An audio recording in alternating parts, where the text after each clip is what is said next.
예, 접니다. 네, 시작합니다. 안녕하세요. 앞에 선생님 찾으시게 좀. 예, 이러저러한 경력을 가지고 있고요. 네. 예, 오늘은 이제 앞에 선생님께서 저기 수지하고 풍덕을 말씀하셨고, 제가 이제 서원하고 상현에 대해서 말씀을 드릴 거예요. 국어 공부에 대해서 저도 간략하게 말을 하면, 정말 학생들이 국어 공부 안 합니다. 왜 안 한다고 하냐면요, 국어는 글쎄요, 저는 어릴 때부터 국어를 잘했습니다. 예. 그러니까 국어 선생을 하고 있겠죠. 근데 국어 공부를 제가 어릴 때 할 때만 해도 이런 식으로 공부를 했어요, 어머니. 보이시죠? 애들이 보통 공부를 이렇게 해야 공부한다고 하는 거거든요. 그런데 애들 국어 눈으로만 합니다. 실제로 문제 푼 다음에 2번, 3번 왜 틀렸는지 써봐야 되거든요. 왜냐하면 저희가 머리로는 알아요. 저희 어머님들이야 잘 아시겠지만, 이게 이 새로운 단어들, 지금 앞에 선생님이 쭉 얘기를 하셨잖아요. 개념어를 알아야 한다, 어휘를 알아야 한다. 알아요, 애들. 모르는 거 아니에요. 근데 이게 익숙해져 있질 않아요. 익숙해져 있지 않으면 눈으로 보고 바로 눈에 들어오지 않습니다. 그래서 뭐가 생기냐면 눈에 막이 생겨요. 분명히 여기 한용국이라고 써 있는데 그 한용국이 한용국을 안 읽히는 거예요. 그 과정을 넘어가려면 제일 필요한 게 사실 이 공부예요. 이게 되면 국어가 정말 어느 순간 비약적으로 오릅니다. 그래서 요거를 시키는 게 제 목표예요. 이거 시키기가 여러분 그렇게 힘들어요. 여러분도 어릴 때 공부 시작할 때 국어, 영어, 수학 중에 뭐부터 하셨어요? 학교 다닐 때 가만 떠올려 보시면 수학이나 영어부터 먼저 하시죠. 그죠? 그 다음에 남은 시간에 국어를 해요. 우리 뇌는요, 제가 뇌과학도 좀 읽은 바가 있어서 우리 뇌는 고통을 즐깁니다, 사실. 행복보다는요. 우리가 보통 마약하고 사는 거 아니잖아요. 그죠? 예. 고통을 즐기기 때문에 수학으로 머리 쓰고 나면 뇌가 힘들지만 충분한 만족감을 느껴요. 영어도 마찬가지고요. 그러면서 마지막에 뭐 하냐면 국어를 하면서 뇌는 쉬어요. 그러니까 국어 공부는 무슨 공부가 되냐면 쉬는 공부가 돼요. 나 국어 학원도 다녔고요, 선생님. 열심히도 했는데 왜 성적이 안 올라요? 문제도 많이 풀었는데 네가 국어하면서 쉬었으니까. 전 보통 이렇게 말을 해줍니다. 제일 먼저 해야 되는 공부가 사실 국어 공부예요. 국어를 하고, 국어를 이런 식으로 써가면서 하고, 그 다음에 수학과 영어를 해야 국어가 머릿속에 남습니다. 제가 말씀드리고 싶은 가장 중요한 얘기예요. 이게 안 되면 국어 암만 해도 소용이 없어요. 제가 다른 학원에서 이제 있으면서 어떤 경우를 봤냐면, 이런 식으로 공부 안 하던 애가 어디를 갔냐면, 이게 자본의 문제인데요. 기숙학원을 갔어요. 방학 동안 윈터스쿨 비슷한 아예 기숙사에 들어가 있는 학원. 근데 걔가 거기서 국어 선생을 잘 만난 거예요. 독하게 시키는 선생을 만났는데 뭘 시켰냐면 그 국어 선생이 시킨 게 바로 이거예요. 문학부터 비문학, 문법까지. 그걸 2달 동안 죽으라고 쓰고 온 거예요. 그러고 나더니 모의고사 4등급 나오던 애가 시험 딱 끝나고 2등급이 나와요. 지도 어떻게 됐는지, 왜 이게 됐죠? 네가 한 게 바로 그거야.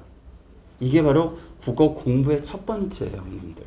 그래서 저희가 이제 순서를 바꿔서 말씀드리면 단톡방을 올리잖아요. 이제 단톡방 이제 어머님과 학생과 제가 묶여 있다고 하잖아요. 그렇게 묶여 있을 경우에 어머님들이 숙제했구나 하고 열어서 자세히 안 보세요. 왜냐하면 열어서 자세히 보는 순간 간섭하는 것 같고 애가 엇나갈 것 같고 막 그래서 잘 간섭 안 하시거든요. 근데 그거 하셔야 돼요.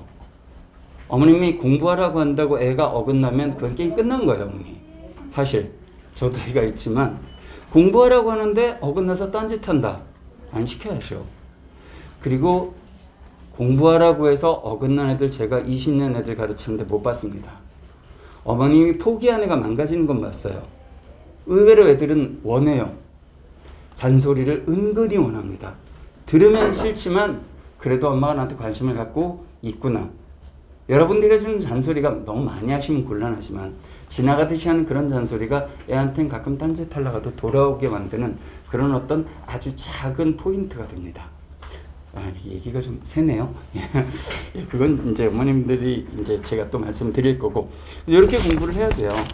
근데 이제 학교마다 시험 문제가 다르잖아요. 이제 여러분 학교마다 시험 문제가 다른데 서원고를 일단 먼저 말씀을 드리면 2021년하고 2022년을 비교했을 때 난이도가 좀 높아졌어요. 왜 그러냐면 지금 2학년, 3학년 난이도는 그냥 평범한 난이도예요. 어떤 게 평범한 난이도고 어떤 게 문제를 꼬이는지는 제가 조금 이따 설명을 드릴 텐데요. 난이도가 상향되면서 왜 이런 일이 생겼느냐? 서원고등학교에 선생님 한 분이 새로 오셨어요. 이분이 저희 같은 학원 선생님 출신이에요. 그런데 자기가 학원에서 일을 했으면서 학교에 들어갔다고 학원을 직무하기 시작했어요. 그러면서 내가 학원에서 절대로 너희가 풀 수 없는 문제를 만들겠다. 너희를 학원에 의존하지 않게 하겠다. 제 동기도 선생 많고 후배도 선생 많을 거 아니에요. 얘들이 같이 술 먹으면 사는 소리가 늘 학원 욕해요. 그럼 전 술 취해서 욕하죠. 니들이 하는 게 뭐가 있다고 막 이런 욕을 하는데 딱 그런 사람이에요. 그래서 문제가 갑자기 안 들어가던 비문학이 들어가고 문제의 난이도를 높여버렸어요. 이게 이제 서원고의 현재 경향이고요. 그리고 서원고에서는 문학, 비문학, 문법 똑같아요. 고등학교 1학년이 보통 아까 한찬 선생님 말씀하신 것처럼 수지나 이 지역 학교들이 대부분 비슷하거든요. 그런데 일단 문학 나오고요. 그 다음에 문법이에요. 그리고 비문학은 한 지문 정도 나와요. 똑같아요. 올해도 문학, 문법, 비문학 이런 식이에요. 그런데 겁내실 게 없는 게 비문학이 난이도가 굉장히 높느냐? 여러분들 뭐 이제 나중에 문제들을 보시면 아시겠지만 수능 문제 비문학 난이도는 굉장히 높습니다. 이건 정말 IQ 싸움이라고 해도 과언이 아닐 정도로 아니 얘가 어떻게 이 지문을 나도 못 풀겠는데 애들이 푸는 거 보면 신기할 정도로 높거든요. 그런데 고1이잖아요. 고1부터 그런 걸 내지는 않겠죠. 그죠? 비문학 난이도는 낮아요. 그냥 쭉 제대로 내용만 숙지하면 내용에서 일치, 불일치. 자, 지문의 있니 없니 이런 거 있죠. 그죠? 이런 거. 예를 들어 2번 지문이 선지가 여기에 있구나. 이것만 파악할 수 있으면 풀 수 있는 문제 정도를 해요. 어렵다고는 해도 이제 걔네들이 학생들이 그걸 안 하는 거죠. 물론 제가 시키겠지만. 그리고 이 비중 중에서 제일 비중이 큰 게 문법이에요. 문법이 9문제예요, 어머니. 여기 제가 표를 살짝 만들어 놨는데 이런 식이에요. 문법 9문제, 현대시 5문제, 소설 5문제, 고전소설 4문제, 비문학 4문제. 결국 애들이 문학은 그럭저럭 맞아요, 어머니. 시도 1개 틀리고 문학 1개 틀리고. 근데 문제는 배점이 높죠. 시 하나 틀리고 문학 하나 틀리고 해서 괜찮았는데 문법에 와서 2개 나가고 그런 식이에요. 그래서 사실 저희가 가르칠 때 제일 중점을 둬서 가르치는 게 문법이에요. 사실 기본적인 문법인데 보기를 갖다 놓고 선지를 조금만 꼬면 애들은 헷갈려 하거든요. 그 선지를 꼬는 것도 아주 기가 막히게 꽈요. 제가 읽어도 야, 이 부분에서 꺾였구나 싶을 정도의 선지를 만들어 놓습니다. 하지만 저희는 이제 다 가르치거든요. 안 가르치는 거 아니에요. 처음부터 끝까지 학교에서 애들이 수업 안 듣습니다, 어머니. 대부분 애들이 잘 안 들어요. 그리고 학원에 와서 듣고 그 다음에 또 듣고 한 4번씩 듣거든요. 근데 듣는 것만 가지고는 안 돼요. 지가 직접 문제를 보고 단답형으로 문법은 해봐야 합니다. 근데 그거를 보통 애들이 안 하죠. 학원에서는 저희가 그걸 시켜요. 그거를 시킬 거고요. 그렇게 해서 이 정도 수준으로 나오는데 문법 비중이 제일 크다는 거. 그래서 저희가 문법을 열심히 가르칠 거라는 건 조금 이따 말씀드릴게요. 그래서 넘겨보시면 이런 식. 뭐 내신 문제 적중. 아까 말씀드린 저희 한찬 선생님하고 저희 김용규 선생님하고 저하고 같은 팀이에요. 그러니까 우리 고1 팀으로 이제 묶였는데 이런 식으로 애들이 필기를 하고 그런 다음에 이런 식으로 문제를 푸는 거죠. 문제를 푸는데 이 정도로 필기를 해놓으면 여기서 안 걸릴 수가 없어요. 안 걸릴 수가 없습니다. 이 정도로 필기를 해놓으면. 그 다음에 이걸 어떻게 해요? 반복시켜요. 그리고 여기다가 이제 저희가 구멍을 뚫어요. 가로놓기 있죠. 빈 가로를 만들어서 자 여기에 역설법이 들어갈 자리에 가로를 뚫고 역설법을, 의인법이 들어갈 자리에 가로를 뚫고 의인법을, 효과가 무엇인지 가로를 뚫고 쓰게 만들 거예요. 그래서 이게 딱 보기만 해도 쭉 쓸 수 있게끔. 이거 수학에서도 하고 영어에서도 하거든요. 근데 국어 이거 시키면 애들 싫어해요. 왜? 머리로는 아니까. 느낌을 알거든요. 예를 들어 제가 어머님한테 뭐 여쭤볼게요. 어머니, 영어로 홈이 무슨 뜻이에요? 집이죠. 그죠? 바로 튀어나오시죠. 이게 왜 그럴까요? 평소에 홈 공부하셨어요? 아니죠. 영어 홈 늘 외우고 다니시는 거 아니잖아요. 그래서 국어는 결국 뭐 안다는 건요. 바로 튀어나와야 돼요. 그게 안다는 거예요. 생각하고 하는 건 이미 아는 게 아니에요. 그래서 계속 반복시켜서 외우게 해야 돼요. 수학 같은 계열 문제를 계속 풀잖아요. 100문제, 200문제. 근데 국어는 같은 거 시켜봐야 제가 몇 번 시킬 수 있겠어요, 형님? 일주일에 한 번씩 수업하고 숙제를 하는 거고 단원도 꽤 많잖아요. 그죠? 한 5번 정도 시키는데 그걸 애들이 부담스러워요. 그래서 그걸 최대한 부담스러워하지 않도록 달래고 얼르고 화도 내고 하면서 저희가 이걸 만들어 갈 거예요. 이해가셨죠? 예. 자, 그렇게 할 거고요. 마찬가지로 문법은 이런 식으로 돼요. 여기 이제 이렇게 문제가 살짝 보이죠. 좀 이따 제가 문제를 보여드릴 텐데, 그러면 이제 이게 높임 표현이 기본이 나오고요. 그런 다음에 이거 단순한 거거든요. 거의 그냥 막노동 수준으로 이렇게 막 그냥 하는 노동 수준으로. 그냥 이게 안 되면 기본적으로 응용 문제를 풀 수가 없어요. 이게 확실히 이 단어를 딱 보면 아 이게 주체 높임이야. 아 이게 객체 높임이야. 아 이게 상대 높임이야가 바로 튀어나와야 보기가 나온 문제를 풀 수가 있어요. 그거를 시키는 거예요, 저희가. 자, 그러면은요.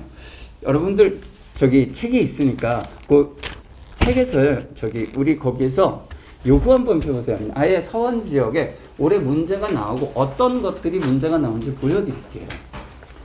페이지를 펴시면은요. 아까 선생님 개괄적인 이야기는 하셨으니까 89페이지 한번 펴보세요.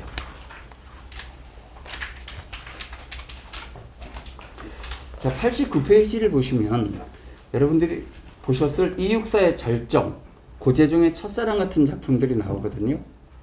보이시죠? 그죠? 눈으로 쭉 훑으시면 뭔 얘기인지 대충 아실 시들이에요. 그런데 문제는 뭐가 나오냐면요. 1번 같은 문제 한번 보세요. 가와 나에 대한 설명으로 가장 적절한 것은 그래놓고 유사한 식구의 반복, 명령형 종결음이, 청각적 이미지, 상승과 하강 이미지, 음성 상징어의 사용이에요. 결국 이 내용은 중요하지 않다는 얘기예요. 선생들에게. 문제를 내야 되니까 표현 기법 문제를 집중적으로 내는 거예요. 그거를 앞뒤를 잘라서 엮어놓는 거죠. 그럼 내용 문제는 어떻게 했느냐고요? 2번 문제 한번 보세요. 2번 문제를 보시면 아주 단순한 걸 말씀드릴게요. 제가 애들한테 가르치는 기본이 뭐냐면 이런 거예요. 4번 선지를 한번 볼게요. 자, A는 과거에 대한 회상을 통해 상황에 대한 절망감을. 자, 우리 교과서에 나오는 시잖아요. 그죠? 교과서에 나오는 시에서 어릴 때 떠올려 보세요. 과거 회상한다고 상황에 대해 절망한다는 얘기가 나오겠어요? 안 나와요, 어머니. 과거 회상을 통해서 그때가 아름다웠어. 아니면 반성. 요게 우리 상식 수준이거든요.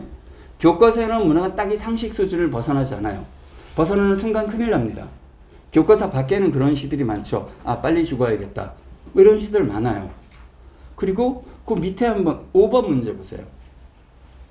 자, A는 겨울에 변치 않는 속성에 대한 화자의 믿음을 고전 시가와 달리 현대시 교과서에 나오는 시에서 겨울에 변치 않는 속성을 믿는 시는 제가 본 교과서 18점 교과서 단 하나도 없어요. 겨울은 언제나 뭐의 대상이에요? 극복의 대상이에요. 절망적 상황이고 언제나 극복의 대상이고. 이거를 애들이 몰라요. 그리고 생각을 해요. 혹시 이럴 수 있지 않을까? 생각을 한다고요. 그럼 생각을 하는 순간 머리가 꼬이기 시작하고 그러니까 겨울에 변치 않는 속성에 대한 화자의 믿음이 설득력 있게 다가오는 거예요. 왜? 기본 교과서가 뭘 말하는지 모르니까. 교과서에서 도둑놈 데려고 그렇지는 않잖아요. 그죠? 교과서는 항상 시가 나오면 아프다, 힘들다, 극복해야지. 이게 99%예요. 아마 교과서를 한번 들춰보시면 그럴 거예요. 교과서의 한계거든요. 제가 교과서 출제위원으로도 있어 봤는데 제가 아까 타이틀이 있잖아요. 그러다 보니까 교과서를 막 진지하게 만드는 게 아니라 고대 최동우 교수가 대학원생들 불러와서 이렇게 박사과정들 불러다 놓고 자 무슨 작품 들을까 이거 갖고 와자고 이 회의를 하면서 만드는 거거든요. 그래서 거기서는 조금이라도 개성적인 시를 실을 수가 없어요. 왜냐하면 교과서는 세뇌 교육이기 때문에. 좀 그렇게 생각해요, 실제로. 그래서 이런 문제들이 나오는 거죠. 자, 3번 문제 한번 보세요. 3번 문제를 이렇게 쭉 한번 보시면 대충 이렇게 쭉 봐도 극한 상황의 극복을 위한 염원, 도전과 실패를 이게 맞다는 건 누구나 알 수 있겠죠. 그렇죠? 그런 다음에 이제 꼬는 문제가 이런 문제예요. 5번 선지 한번 보세요. 자, 미움의 무지개는 절망 속의 희망을 상징하고 여기까지는 자연스럽게 가요. 그러다가 치읓은 눈의 헌신과 노력으로 피워낸 눈꽃을 의미한다. 이거 애들한테는 설득력 있게 와요. 이게. 지문에서 뭐라고 되어 있냐면 왼쪽에 이렇게 보시면 세상에서 가장 아름다운 상처라고 했잖아요. 그죠? 단순한 노력에 대한 헌신이 아니거든요. 그렇죠? 근데 이게 애들이 시험 당일날은 아주 설득력 있게 들어와서 여기다가도 맞다고 한 다음에 계속 헤매다가 특히 희한한 게 의심했던 답에 안 치고 어디다 쳐요? 의심하지 않았던 답에다가 왜 내가 잘못 해석했을 수도 있으니까 그리고 2번, 3번 이런 데 가는 거예요. 이게 국어 문제 아주 단순한 해법이에요. 그래서 여러분 어머님들도 시험 보신 다음에 한번 해하고 풀어보세요. 공부를 하지 않으셨어도 문학은 어머님들은 그냥 맞출 수가 있어요. 아니 뭔 소리야 이게 왜 어떻게 교과서에서 이런 게 나올 수 있어? 이런 선지들이 한 40% 돼요. 재미있게도. 수능에서도 마찬가지고요. 수능은 이거보다 더해요. 그래서 저는 만약에 여러분들 어머님들이 이제 고2 어머님들이다 그럼 전 자신 있게 말할 수 있어요. 문학은 저한테 배우시면 무조건 다 맞게 드린다고. 문학은 저한테 배우시면 제가 다 맞게 해도 올해도 마찬가지고요. 문제는 이제 비문학이라든지 거기서 틀려오는 게 실수가 문제지. 예, 그런 다음에 이제 또 한번 보세요. 그 페이지 넘겨보시면은요. 페이지 넘겨보시면 4번 문제도 무슨 문제예요, 어머니? 점층법, 경어체, 냉소적 태도, 의인화 이런 거 나오죠, 그렇죠? 그럼 저희는 이제 요거를 집중적으로 OX를 만드는 거예요. 그래서 여기에서 말을 바꿔서 틀리지 않도록 만들어서 연습을 시키는 거죠. 그런 다음에 5번 문제도 마찬가지예요. 윤동주의 자화상 같은 거 가르치면 전부 별거 안 가르쳐요. 이거 하나하나 다 분석해봤자 소용이 없어요. 왜 안 나오거든요. 자아성찰 하나만 가르치면 돼요. 그럼 내용이 통해요. 자화상이니까 자아성찰이겠죠. 시에서 자화상 그려놓고 절망해서 좌절해서 내 인생 끝났어? 없어요. 교과서에 나오는 시는. 무조건 자화상이면 성찰이에요. 요거 일단 기본으로 이게 이렇다는 걸 가르쳐주고 나면 그 다음에 가관에 대한 감상으로 적절한 것을 해서 2번 문제 같은 문제라든지 뭐 자신의 잘못을 사죄한다든지 이런 게 아니라는 게 당연히 나오는 거예요. 그리고 문제는 결국 뭐냐면 표현 기법이 90%예요. 그거를 저희들은 집중해서 계속해서 이렇게 아까처럼 빽빽이를 시키면서 자, 이 부분에서는 아끼면 안 돼, 이 부분에서는 아끼면 돼 이런 걸 가르치는 거죠. 그런 다음에 서원고 문제가 이래요. 그런 다음에 한번 쭉 넘겨보시면은요. 문법 예를 하나 드릴게요. 21번 문제 한번 봐주세요.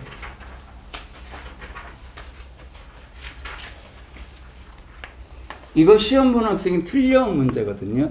예, 틀려온 문제인데 자, 이게 답이 기역과 니은이 답이에요. 올바른 높임 표현이 되겠군. 주체를 직접 높이는 올바른 표현이 되겠군. 어머님들이 보시면 상식이니까 맞을 수 있으시겠죠? 그런데 애들이 낚이는 게 뭐냐면 5번 학생 5에서 낚여요. 그래, 고객님 이 제품이 예쁘십니다와 같은 표현은 높일 필요가 없는 객체 이 제품을 높임으로써 오용이 된 경우야. 이럴 때는 고객님 이 제품이 예쁩니다로 고쳐서 말해야 돼. 이런 거에서 애들은 상식 수준에서 이걸 어떻게 하면 낚여요. 그래서 가만히 있어봐. 이게 이렇지 않지 않을 수 있을까? 뭐 이런 식으로 나오는 거예요. 이런 데서 이제 낚이는 거죠. 이런 식으로 서원고 문제가 이런 식으로 정리가 되거든요. 그러니까 문학에서는 시에서는 주로 기법이 다 많이 나오고요. 소설도 기본적으로 기법 나오고 지문에다 기역, 니은, 리을, 미음 쳐놓고 그거에 해당하는 전체 내용, 전체 주제에서 그거에 해당하는 거 찾아라. 이런 게 이제 시험 문제로 주로 나오는 거예요. 그러니까 사실 우리가 보기엔 어렵지가 않은데 애들이 보기에는 낚이니까 어렵죠. 그리고 실수해서 틀리죠. 국어 문제 예를 들어 애가 80점이다. 틀린 문제 2개는 아는 거 실수해서 틀리는 거거든요. 저희가 또 할 일은 아는 거 실수해서 줄이는 거 그거 계속해서 연습시키는 거예요. 내신 때. 내신 때는 오로지 그것밖에 할 수 없거든요. 좀 이해되셨어요? 국어 문제가 어떤지. 자, 그 다음에 상연고를 한번 볼게요. 상연고는요.